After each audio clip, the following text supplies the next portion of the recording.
नमस्कार, मी शशिकांत कासार. आज आपण एका मंदिराची माहिती घेणार आहेत आणि ह्या मंदिराची माहिती घेण्यासाठी हे संपूर्ण मंदिराचे विश्वस्त आहेत. खरं तर आपल्या ठिकाणी अनेक मंदिर आहेत जी आपण महाराष्ट्राची 12 ज्योतिर्लिंग आपण पाहतो. अशीच काही मंदिरे ह्या आपल्या वाडा तालुक्यामध्ये आहेत, पण त्याच्यावर माहिती नाही. पण काही ठराविक जे गावकरी आहेत त्यांना माहिती आहे किंवा अजून त्यांना माहित नाही, त्यांच्यासाठी या भक्तांसाठी आपण हा व्हिडिओ बनवतो, जेणेकरून या ठिकाणी या मंदिराला प्रत्येक भक्तांनी भेट द्यावी. तर मला सांगा, साधारणतः हे मंदिर किती जुनं आहे आणि काय ह्या मागचा इतिहास आहे या मंदिराचा? हे मंदिर आमच्या मते तर 200 वर्षापूर्वीपासून आहे.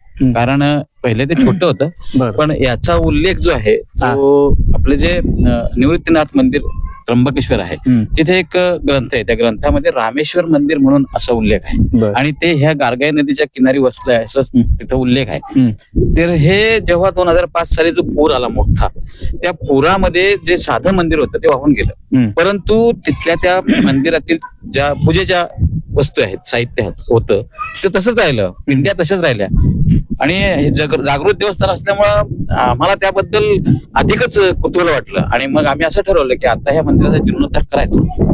आणि मग गावाच्या या परिसरातील लोकांकडून जे काही मिळेल, जसं जसं आपल्याला देणगी मिळेल त्याकडून, आणि आम्ही स्वतः वर्गणी करून किंवा कोणी रेती देईल, कोणी सिमेंट देईल, असं करून हे मंदिर बांधायला सुरुवात केली. आणि बघता बघता एक सुंदर मंदिर बांधून झालं.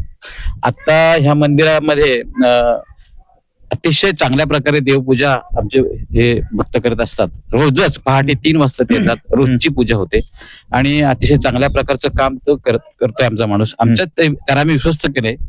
त्याप्रमाणेच इथे दरवर्षी जी यात्रा भरते ती चांगल्या प्रकारची यात्रा भरते. तुम्ही आता पुढे आज पाहिलीच असेल. त्या दुसरी गोष्ट अशी की मंदिरासाठी आता जे डेव्हलपमेंट सुरू आहे, हे मंदिर आता आपले हे देवस्थान जे आहे ते पर्यटन स्थळ म्हणून घोषित झाले आणि त्यामुळे इथे आपल्याला चांगल्या प्रकारच्या निधीची व्यवस्था झाली आहे. आणि हे आता जे बघतोय निसर्गरम्य वातावरणात जे मंदिर उभं राहिलंय, त्याचा जो परिसर खुलवला जातो आहे तो त्यातूनच होतोय. अजूनही आम्हाला अपेक्षा आहे शासनाकडून की ह्या मंदिरासाठी जास्त चांगल्या प्रकारचा निधी यावा आणि चांगल्या प्रकारची सेवा भक्तांना उपलब्ध व्हावी, असं आमचं मत आहे. आपले काका आहेत. काका, मला सांगा, म्हणजे आता तुमच्या किती पिढी आहे ह्या मंदिराकडे तुम्ही येतात? हे आमची 4थी जवळ मला साधारण आठवते.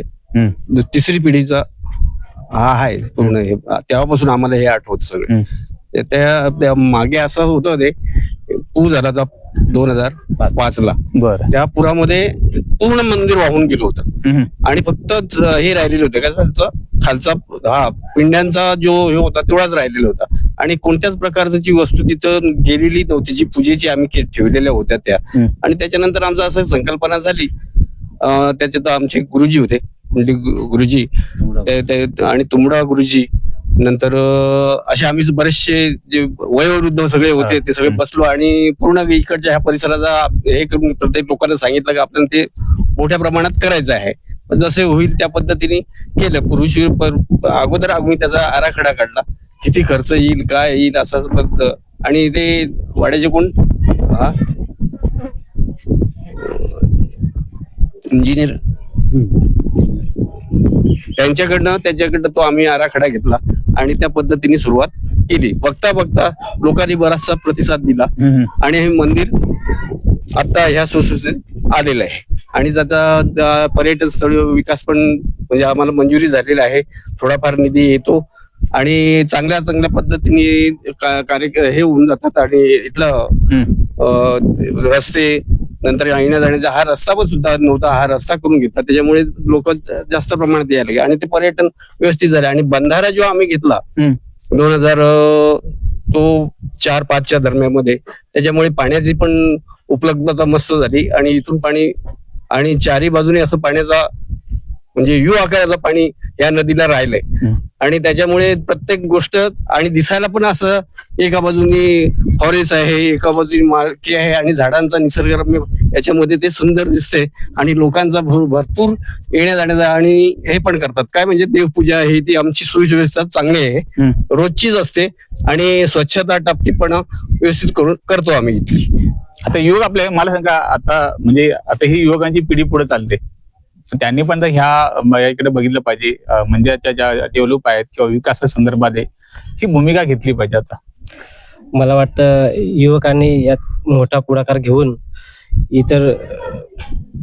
इथे कशी पर्यटन जास्त लोक येतील याकडे लक्ष देऊन या मंदिराचा लोकांपर्यंत पोहोचवण्याचं काम करावं ही अपेक्षा आहे. आपल्यासोबत पुजारी सुद्धा आहेत. दादा या पुढे या जरा या जरा. तुम्ही किती वर्षापासून या ठिकाणी या पूजेत हे करता आणि किती पिढी आहे तुमची साधारण ते?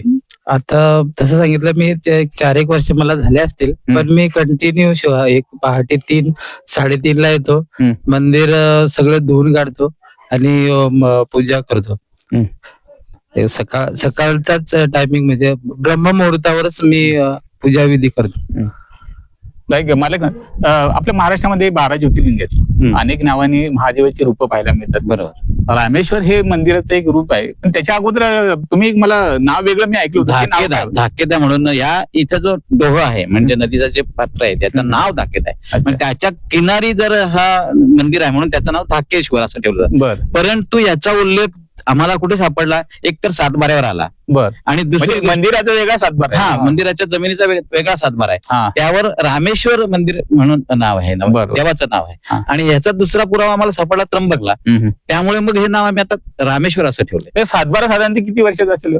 फार वर्षापासून तेव्हा त्याची नोंद आहे. तेव्हा त्याची नोंद आहे. आणि आता जे ट्रस्ट आमचं झालंय 11 ट्रस्टीज आहेत, हे आम्ही सगळ्या याच्यातून घेतलेले आहेत. सगळ्या समाजाचे लोक, प्रत्येक समाजाचा त्यामध्ये. आणि जे वृद्ध आहेत त्याचप्रमाणे तरुण पण आहेत. बरोबर.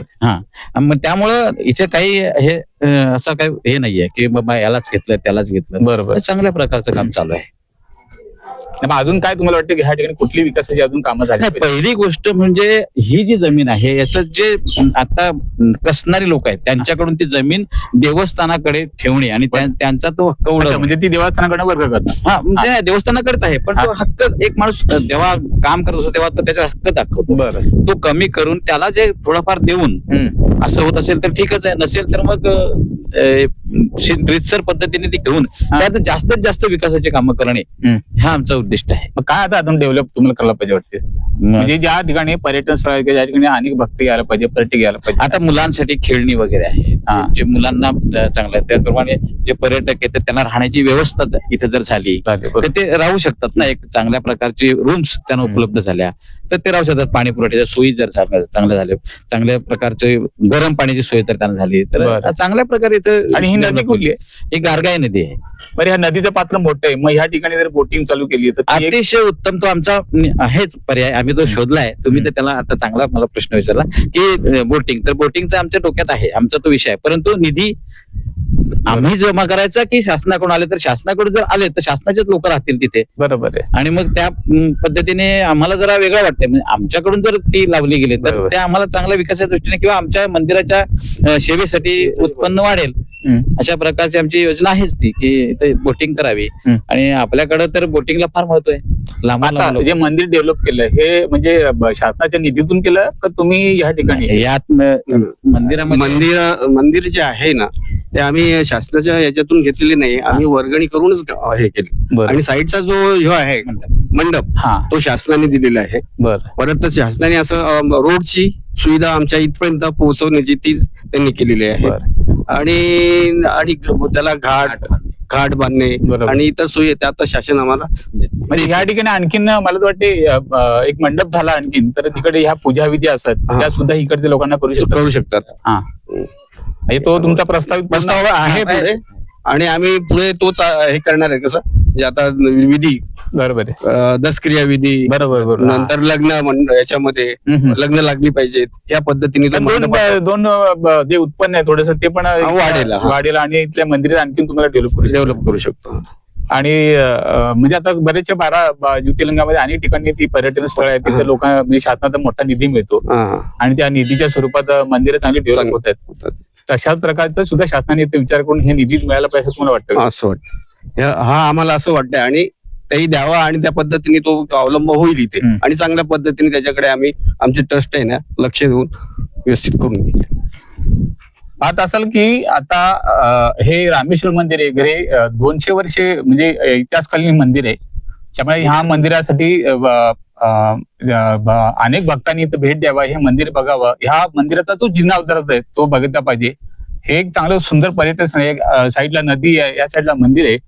त्यामुळे नक्कीच प्रत्येक भक्त या ठिकाणी देतील. आणि ह्या व्हिडिओमध्ये तुम्ही मला कमेंट करून सांगा की ह्या मंदिराचं डेव्हलप कसं झालं, आणखी काय याच्यामध्ये बदल व्हायला पाहिजे, हा तुम्ही आम्हाला सुचवा, जेणेकरून ह्या मंदिरचे जे विश्वास आहेत ते त्याच्यात बदल करू शकतात.